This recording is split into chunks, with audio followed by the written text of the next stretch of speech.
Good morning. I'm going to begin today by talking about something that has absolutely nothing to do with the topic that I'm going to be talking about eventually. Last night, before I went to bed, it was 7-0, Giants over the Cardinals. Now, you say, Ron, what does that have to do with anything? Absolutely nothing. I've been a Giant fan, baseball and football, virtually my entire life. And I couldn't help but thinking of my cousin Ronnie Moore, and I sent him an email last night when the score was 7-0. But my two uncles, Uncle Stan, who was a lifelong Cardinal fan, and my Uncle Howie, who was also a Giant fan. And I remembered the time that Uncle Howie and Ronnie Moore and I went from northern New Jersey down to Philadelphia to watch the Giants play the Phillies. But in any case, the Giants had the Cardinals right where they wanted them when it looked like the Cardinals were going to roll over the Giants, and they were down 3-1, and they came back, of course, and won 3 in a row, and now it's on to Detroit, or actually Detroit's on to San Francisco. But in any case, I haven't watched an entire game in probably over 15 years. Of any sport whatsoever, but I do pay attention to what's going on, and I do look at my teams. So I wasted almost 2 minutes talking about that before I get on to today's title, which is Austerity Measures is Another Deceptive Attempted Robbery. You've heard me say it many times. Nothing is as it appears.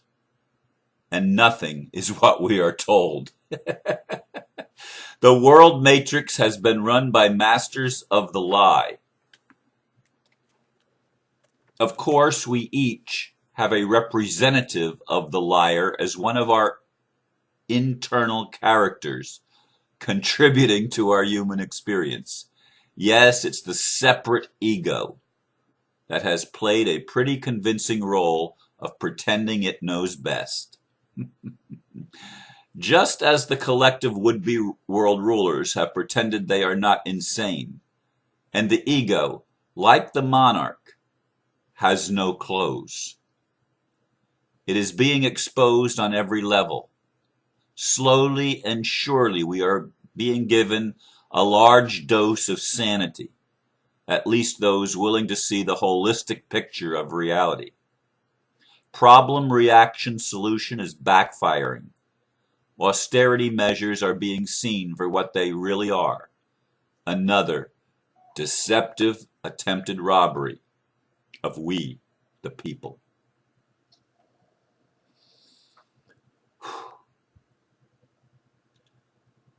As I pondered this morning the thoughts that were coming to me during my meditation time,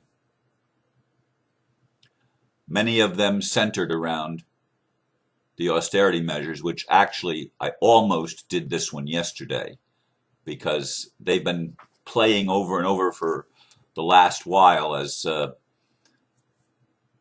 the massive demonstrations occurred across Europe, especially the previous weekend, and even in other parts of the world, as I talked about on Monday not yesterday, but the previous Monday. As I was aware of the people demonstrating and of the mainstream media not wanting to get the story out that people are on to the trick. Now, the trick of the matrix has been this, folks. First of all, we all have an individual ego that would like to think it knows best and that it is always right. It's very self-righteous. It has a lot of what's the word that I'm looking for? Unmerited pride, because it thinks it's separate from everything else. It thinks it can do things that aren't going to have any effect on other people, even if it hurts other people. Well, it won't affect me because I can sit in my ivory tower and be safe and be protected. Yeah, right. But the ego has convinced us of that. And we've gone into our relationships. And here's how we do it. When we feel bad deep inside, when we feel incomplete, which the ego is always going to feel incomplete and not good enough, because it's not good enough. And it is incomplete when it doesn't merge with the higher self. When it's just the human part and not the divine part, it's always going to feel a sense of lack. That's not artificial. That's not made up. It's the natural byproduct of believing yourself to be separate from anyone or anything. And so what we do as egos that haven't awakened yet and reconnected with the self, what we do is to compensate for our feelings that are negative about ourselves. We try to make other people smaller. We put them down. We use sarcasm to say, they're bad, as if that's going to make us better, But we play the game. You hear me? We play the game. We've all done it. I've done it. That's how I know it's the game. Because I've done it too.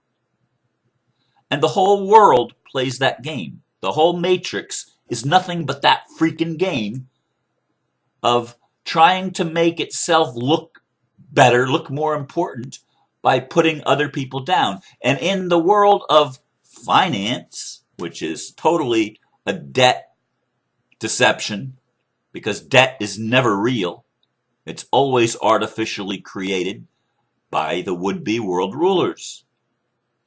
And what's their game plan to maintain their control? They convince people, or try to, it's always worked before, try to convince people that there just isn't enough money to run the government. There isn't enough money to run the system. The matrix is going broke. So they create this problem of not enough, which is a lie, so that the people would react. Well, fix it. Well, the people are waking up and we're saying, we don't want you, the ones that created the problem, you bankers, we don't want you to fix it. We don't want our government leaders to fix it. We're going to fix it. We're going to tell you no more. I almost used a profanity there. We're going to tell you no more. We've had enough of this freaking game. It's not true. There is no lack of money. Debt is enormous. Stop calling it debt. Call it prosperity. And distribute it to the world. Temporary solution that you say, Ron, that won't fix anything. Oh, yes, it will. Yes, it will. Distributing money to everybody, making everybody a millionaire. Oh, yes, it will. You say, Ron, but the millionaires, they're just going to continue the same old game. Oh, yes, you may think so. But it relieves all the stress of having to produce in work that doesn't make any sense for a living. And we're going to have all of the energy devices and scientific advancements in energy things brought into bear so that we don't have to do the same amount of work that we had to do in the old system where we were enslaved. And we're waking up to the enslavement. You can't be free until you first realize that you weren't free. And we weren't. None of us were. None of us were. Not even the people, the 1%. Not even the 1/10 of 1%. None of us are free until all of us are free. You see, this idea of the ego, this idea in the matrix that you can become more by making somebody else less is baloney. It's unsustainable. Oh, we've sustained it for centuries at least, millennia probably. We've sustained it, but it's not true. It's not reality. Every one of us is wealthy. Every one of us is much better than we even think we are, much more powerful. We have a wealth of potential creativity and productivity that is within us. Our gifts, talents, and abilities have been pushed down, but now we're being given the opportunity to let them rise up. We, the people, are being given that. We are being offered. Who are we, the people? All of us. The 1% and the 99% are being given the opportunity to stop being insane, to stop thinking that we could be separate from the whole. What an insane, crazy, idiotic, stupid, dumbfounded idea. We don't become better by making someone else worse. We don't become richer by making someone else poor. We don't become righteous by making everybody a sinner. We learn to love. And through the grace of love, we can and are changing the world. We are moving out of this crazy matrix, deceptive, masters of the lie syndrome that's gone on and on and on all of our life and beyond that to the past. But something from the future is calling us and calling us to awaken and calling us to remember who we are. We are masters not of the lie, but of love.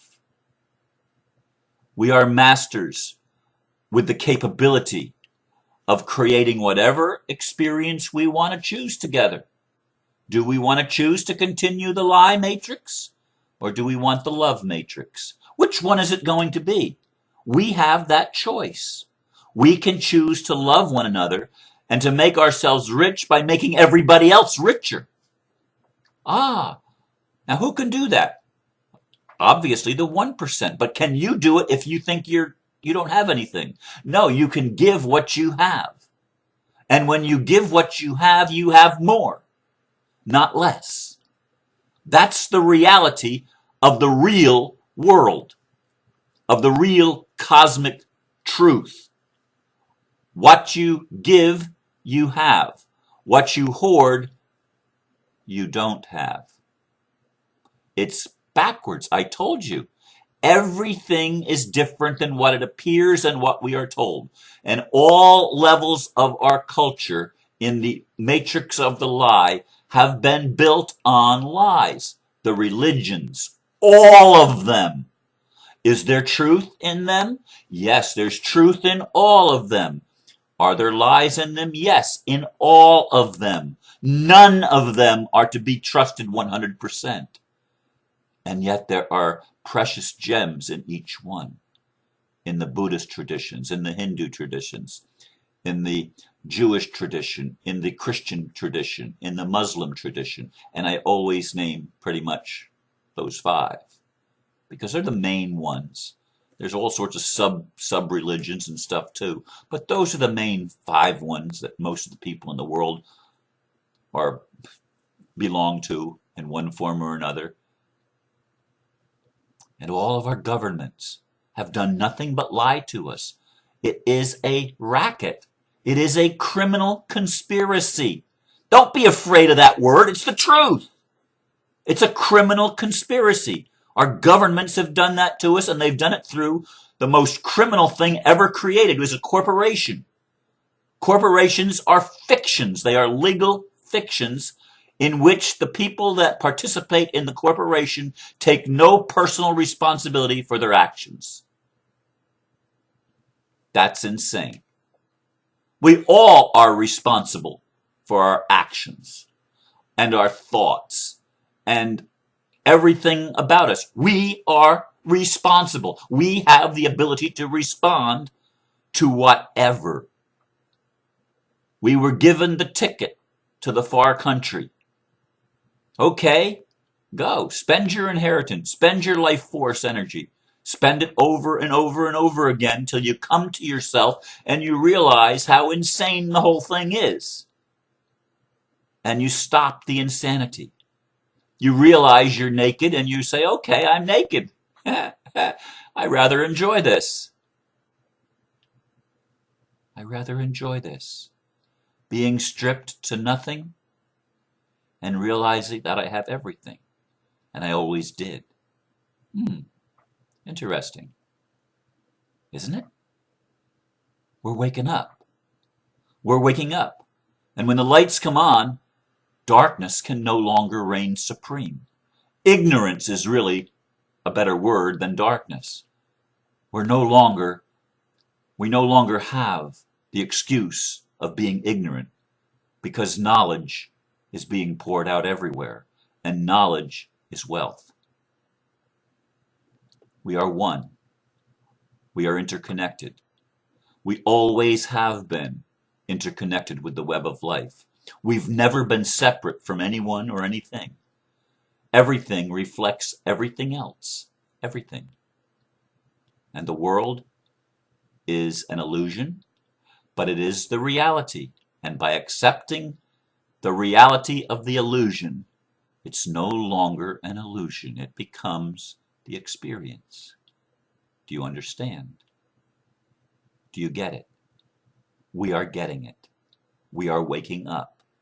It's not about a cult or a religion. It's not about money. It's not about government. It's about each of us individually awakening and remembering that were master liars, but we're becoming masters of love, which we always were. It was just pushed down and not allowed to come to the surface. You are wise. You are powerful. You are intelligent. And we are one. Namaste.